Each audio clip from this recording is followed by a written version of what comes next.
Very much, Julia, for your take on it, and we look forward to later on learn more about the very concrete tool that you have.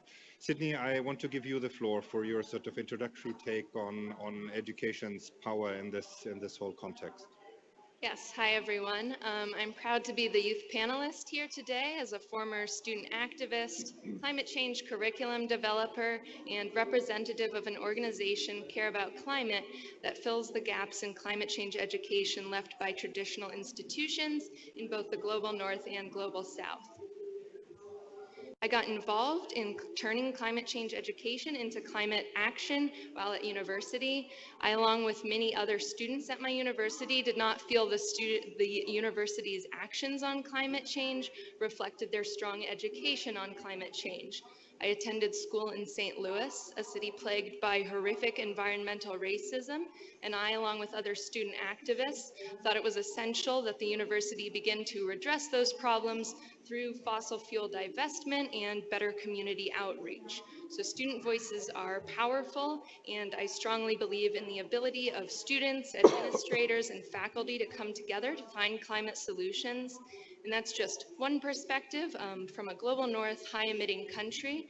My colleague at Care About Climate, Alvaro Alfaro Morales, is a Chilean educator, and he advocates for improved education in Latin America.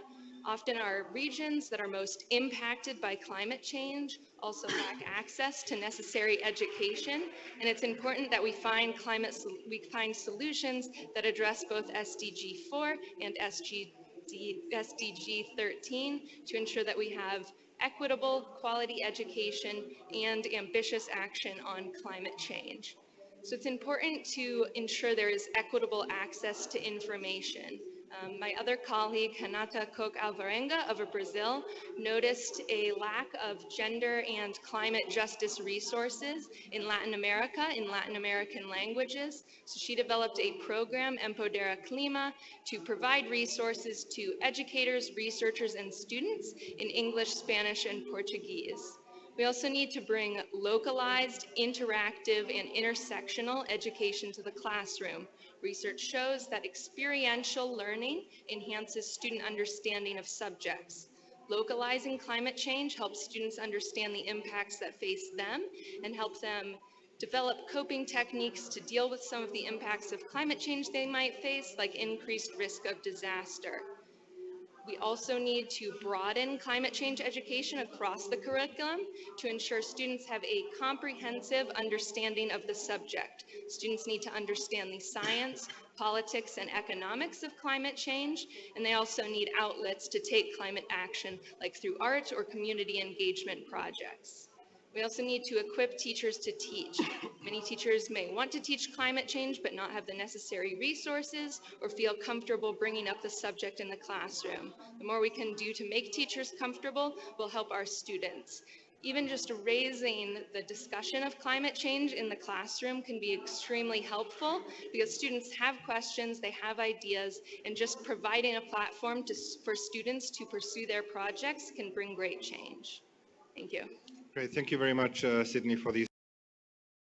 Ask you to, if you can follow up a little bit more concretely, sort of what the education stakeholders can do to support students in this role.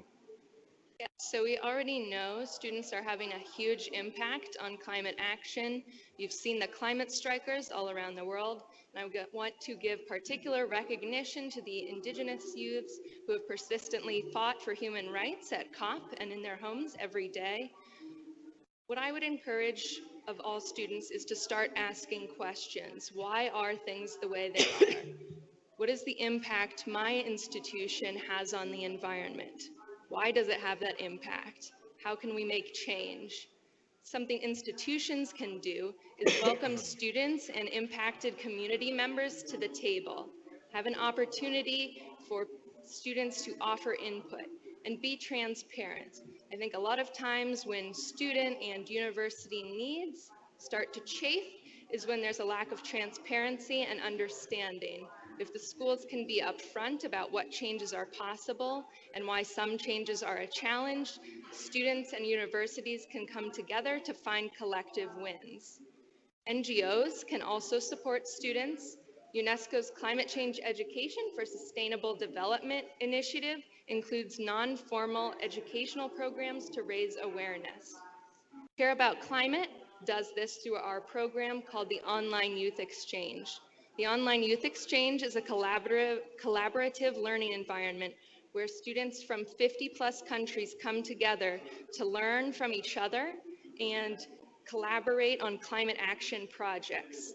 We've recently expanded to have massively online open courses, which teach students about the science of climate change, how to build sustainable economies, and how to take effective action in their communities.